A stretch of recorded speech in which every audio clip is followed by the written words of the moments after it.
Being an elite shooter is one of the easiest and quickest ways to carve out a role in an NBA rotation. And that is exactly what Liam McNeeley is.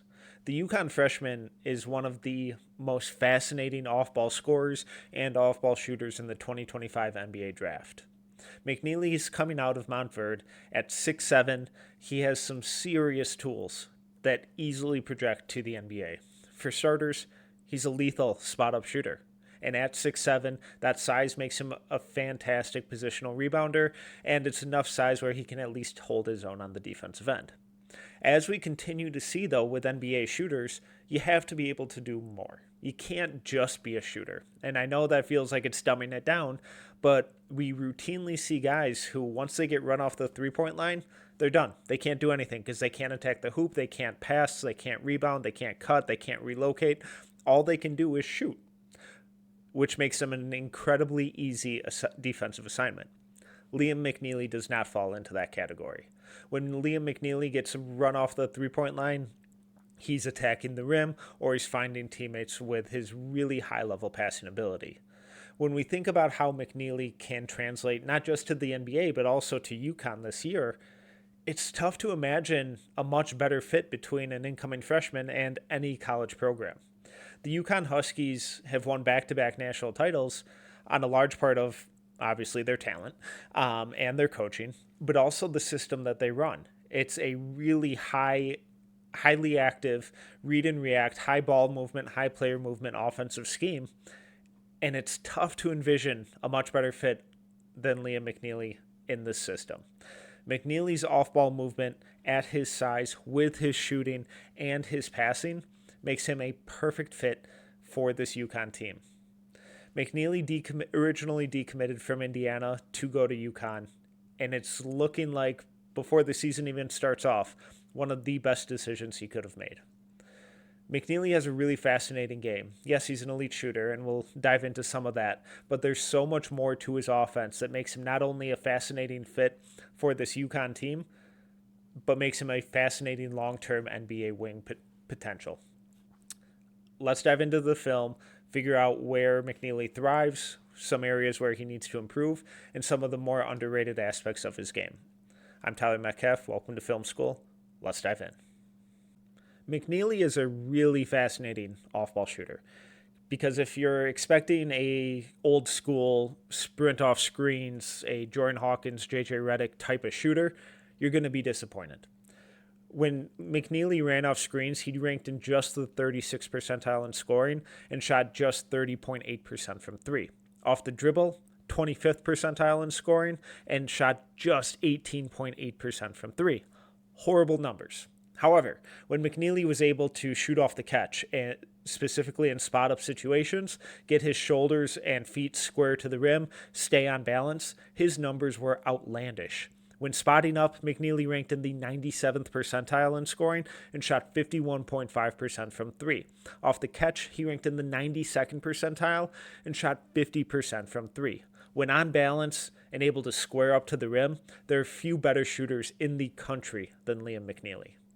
I know I said in the open that in today's NBA, you can't just be a standstill shooter, which is a little tricky given the numbers we just ran through with McNeeley's outside shooting. But this is the type of situations where we see McNeeley separate himself from a lot of elite high school shooters, where he parlays his off-ball movement to create for others and get downhill and attack the rim, specifically running off screens and DHOs. So McNeeley's going to set up in the opposite corner here, run off this pin down screen from Cooper Flagg into the handoff with Asa Newell. As he gets this handoff, he does a really good job of just pausing for a split second. This freezes the help defender, and McNeeley just attacks the defender's high foot.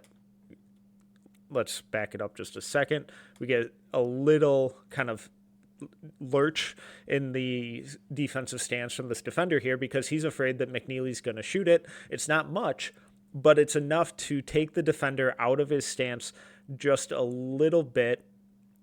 Let's see if we can catch it here. Little eyes to the rim. Hand comes up. Defender comes up out of his stance a little bit. Feet don't leave the floor, but heels come off. He's off balance here. He's a little more upright. And McNeeley just uses that split second of a defensive lapse to attack that high foot, and get downhill.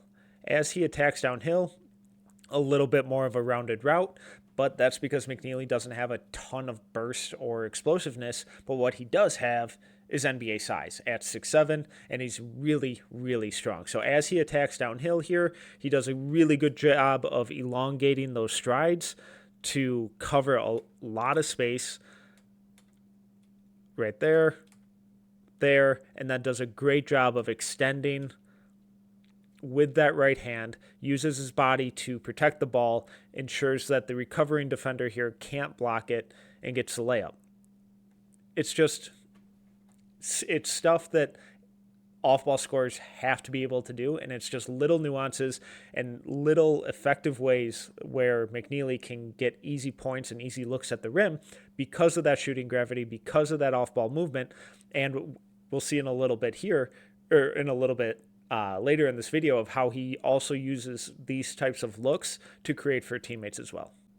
Elite off-ball shooters have to be able to attack closeouts and either pull up in the mid-range or get to the rim. McNeeley doesn't have a ton of a mid-range game, or at least he didn't at Montverde, but he was really good kind of attacking closeouts, using that shooting gravity to get downhill. So again, this isn't rocket science here, but it's just little stuff that elite shooters have to be able to consistently do to get easy and efficient looks, because you can't exclusively live from three.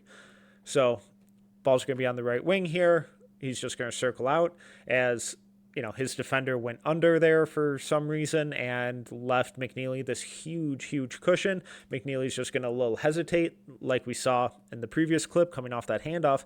Just a slight raise of the shoulders, change your eye line from the defender up to the rim. Just little stuff that makes it look like he's going to take this shot. Eyes go up, a little hesitation, and defender leaves his feet. McNeeley immediately attacks downhill, attacks this defensive lapse, lazy defending. McNeeley capitalizes, fakes a pass, Euros through, draws kind of a soft foul. It's a little clunky here. Throws up the floater, goes in, and one. It's not the smoothest, it's not the sexiest, but it's really efficient, it's really effective, and it's a bunch of little crafty stuff that all awesome shooters need to have in their game. Shooting gravity creates a ton of opportunities in terms of attacking closeouts, but it also creates really high-level looks if you're willing to cut. And at 6'7", cutting is a really, really high-level opportunity for McNeeley to get easy looks at the rim. And when we think about him going to UConn with how much movement, read and react type stuff that they have, he should be able to feast on cuts. So here he's just going to set up in the left corner while Derek Queen has the ball on the right wing. Robert Wright is going to come set this pin down, and McNeeley's going to catch his defender cheating a little bit. He sees that his defender's already trying to get over the screen, trying to top lock McNeeley, play a little ball denial, and McNeeley times this cut perfectly, immediately bolts backdoor, catches his defender off balance, and from here, an incredible anticipatory pass here from Queen. Fantastic stuff. It's the type of pass that shows their chemistry, shows how much they've practiced this, how much McNeeley has done this in practice, and it's also stuff that we're continuing to see more and more of from NBA bigs, so it's something that it's a very translatable situation. He cuts backdoor, uses his body again to shield the ball, draws the foul, can't get it to go, can't finish through the contact, but the timing, the recognition, and the strength, exactly what you want to see. Now, this is where we get into what I think is by far the most underrated aspect of McNeeley's game, and that's his passing. Now, McNeeley isn't going to be a primary playmaker or on-ball creator or anything like that, but what he is a really intelligent passer who sees the floor really well and constantly makes the right decision. And we just saw how he uses that shooting gravity to create scoring opportunities for himself, but this passing ability at his size also allows him to do that for his teammates really consistently. So here. And again, at his size, he's a willing screener. And at 6'7", being able to do that, having that mindset, makes him so much more effective. And to go back to his fit with UConn specifically, we saw guys like Cam Spencer and Alex Caravan thrive over the last couple seasons off of doing stuff like this, where it's off-ball screen, relocate, run off movement, get an open look, kick out to a teammate, relocate again. That's stuff that we constantly see in McNeely's game, and this is just another example of it. So he's going to set a little pin down for Cooper Flagg and immediately curl off of that into the handoff with Queen. As he gets this handoff, there's a little defensive miscommunication over here where McNeely's man originally is late to react as McNeely immediately bolts out of that off-ball screen. Now he's playing catch-up mode, running off this kind of brush screen from Flagg and another kind of brush screen from Queen. Queen's defender goes with him, and McNeely immediately recognizes that his primary defender is now on the outside of that, and Queen's defender has turned his back to McNeely and the ball, going with Queen on the roll. McNeely immediately attacks downhill, collapses the defense. He sees that this is typical gap help and that this guy is planting and going to recover soon. He's just kind of digging, trying to slow McNeely down. But the key here is that as McNeely attacks the lane, he sees that Flagg's defender is now switching or making that really aggressive weak side rotation into the lane to cut off this drive. Since McNeely's defender is so far out of the play, McNeely knows that Flagg is popping out to the corner here after setting that brush screen and that little interchange they had. McNeely gets rid of it early here, elevates, stays in control, delivers a perfect kick out, sets up Cooper Flagg for the wide open three, doesn't fall.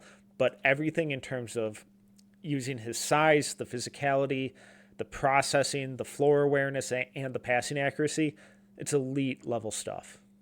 Here we again see McNeely put in a position where he's allowed to make whatever read he feels is appropriate, and using that off-ball movement, shooting gravity, and passing ability to create a really high-level look for his teammate.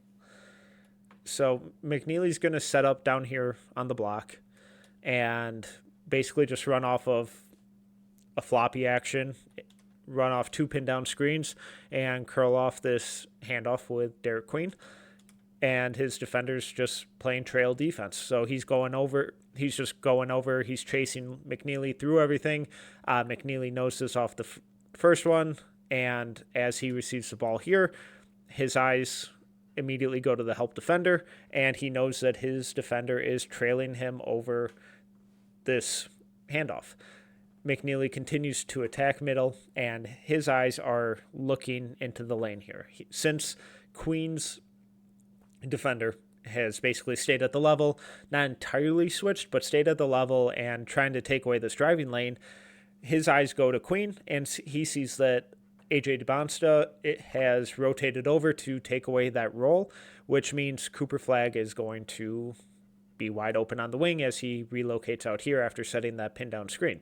McNeely's going to take another extra dribble, which pulls his defender a little further, which forces DeBonsta to fully commit to Queen and allows Queen to just kind of get in the way of DeBonsta's ability to recover just a little bit.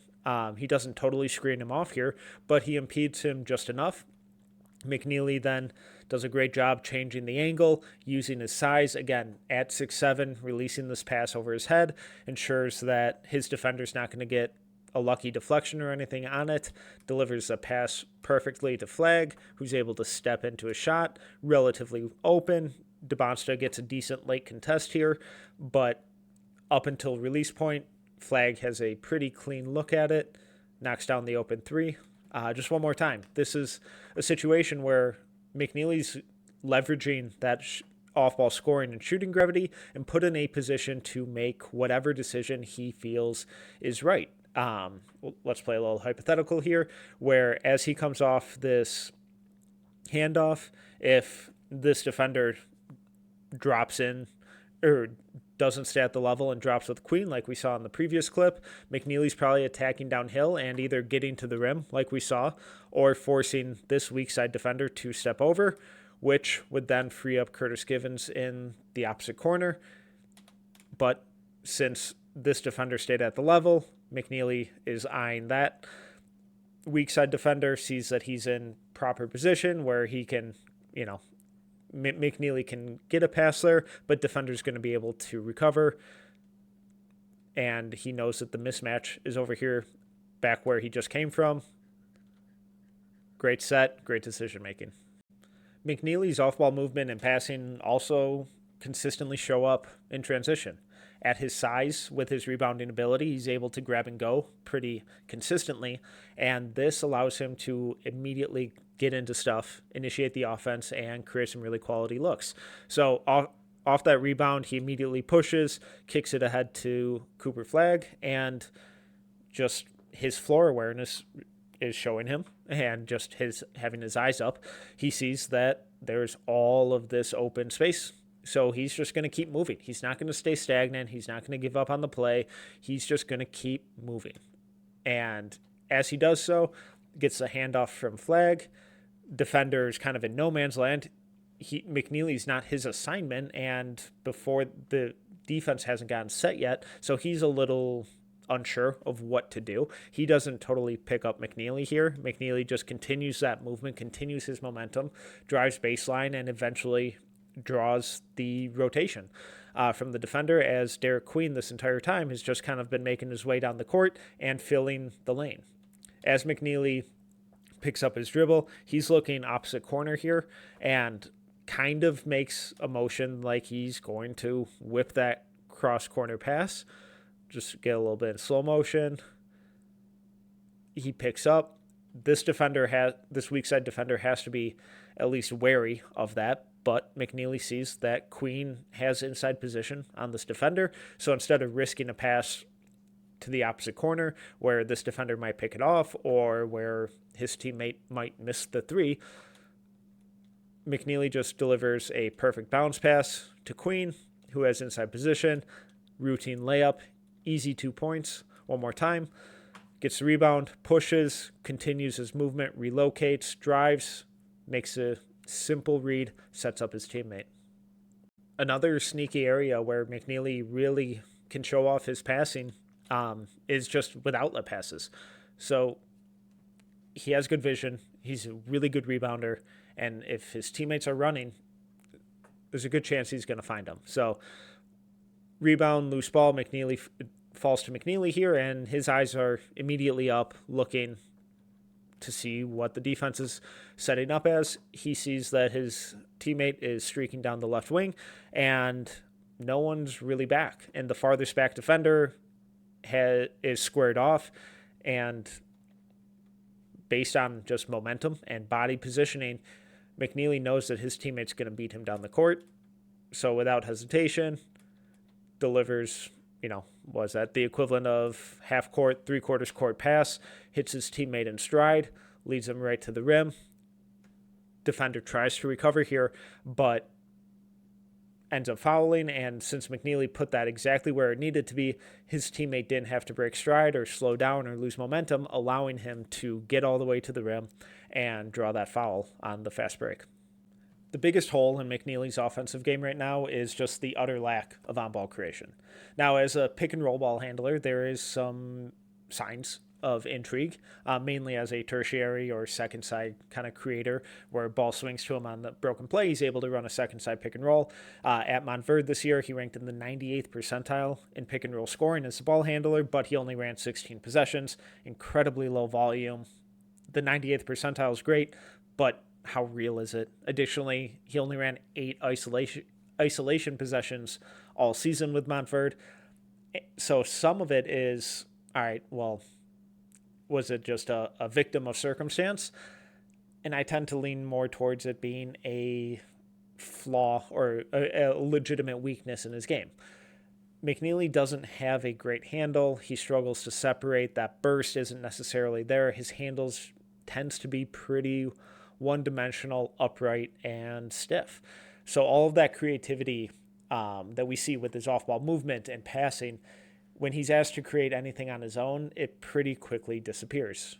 As we can see here, he just tries to take his guy off the dribble. Ball, handles loose. The defender's able to reach in pretty easily there. McNeeley does a poor job of kind of protecting the ball. He doesn't have that explosive first step that we see from some guys his size, and the defender's able to poke it away because of that loose handle and force a turnover. Now they're running the other way. On this one, it's kind of more of the same, unfortunately, where McNeeley's just really upright. He's really stiff. He's predictable. The handle is one-dimensional, and everything is at one speed. He's not able to fully maximize his strength, to create space for himself. He just kind of goes into the defender here, doesn't move him a whole lot, and all of that combined with his lack of explosiveness results in him kind of barely getting off the ground and getting easily blocked here. It's not part of his game, but how much of this lack of explosiveness is really going to hinder him going forward. And just one more, just to get it in a different setting. This is some of this kind of second side pick and roll stuff that I think there could maybe one day be potential. But he's going to have to be going off the screen every time because as we can see here, he just doesn't have the first step to beat his defender baseline here. So as the screen comes, he rips through and even gets his defender to lean a little bit that way. He leaves his feet. He's pretty square here. And this should be an opportunity where McNeeley's able to rip through, drive baseline, and get to the rim. But that lack of a first step, you can see that he's not super confident in his handle here, and the defender's able to recover really easily, cut off the drive, and just kind of force the kick out. Now, McNeeley does a good job of just kind of killing his dribble and just making the right play, taking care of the ball. But this should be an opportunity in a situation where he's at least able to get to the rim, especially once he has the defender leaning there, gets him jumping a little bit. Let's just kind of focus on that one more time. Really good rip through here. Defender leaves both feet leave the floor as he's sliding. McNeeley's just slow. Unfortunately, on that rip through, that first step is one speed. It's all one speed, and unfortunately, not in the good way. As we saw, Liam McNeeley really struggles to create shots on his own and to create anything on ball. And that's just because of some physical limitations. And that's okay. That's what I can't stress enough, that's okay. Because McNeeley knows who he is as a player. And it's not like he's out there constantly trying to break guys down off the dribble or go isolation and try and score in ways that he shouldn't be. That's not, if he was doing that every game and every possession, then it'd be a major, major concern. But it's not. McNeeley knows who he is. He knows that he's a lethal spot-up shooter. He knows that he can attack closeouts, that his off-ball movement is sublime, that he's 6'7" and can really use his body around the rim to protect the ball, finish with a bit of craft, and that he's a really high-level passer. And he uses his size, that off-ball movement, and his shooting gravity to constantly create really high-level looks for himself and for his teammates. So when I bring up the lack of on-ball creation for a reason, and that's because it's a major part of the game. And also, just to highlight who McNeeley is as a player and make sure that we're scouting him for who he is and not who we kind of hope maybe one day he could be. It's probably never going to happen in terms of being that on-ball primary creator. That's fine. Who cares? Only one guy can dribble the ball at a time. What McNeeley can do, though, is be a lethal off-ball scorer and off-ball creator. Sure, there's some potential long-term as that second side pick-and-roll creator on a broken possession. But what there also is a highly intelligent player who can hold his own on defense, who rebounds at a really high level, can shoot the crap out of the ball and create for others using his off-ball movement and really high-level decision-making. Liam McNeeley is one of the best off-ball creators, off-ball scorers in the country. When we think about him, not just in the NBA, but with this UConn team, it's kind of hard to envision him doing anything other than thriving. Imagine what we saw from Cam Spencer last year, what we saw from Alex Caravan, Jordan Hawkins, blended all together into a 6'7" lethal shooter. I would expect a lot of the same. He's going to be fun. This UConn team is going to be fun. And McNeeley has all the tools that suggest that he should be, and very easily could be, a first-round pick in the 2025 NBA draft because of that malleable and effortless fit as an off-ball creator.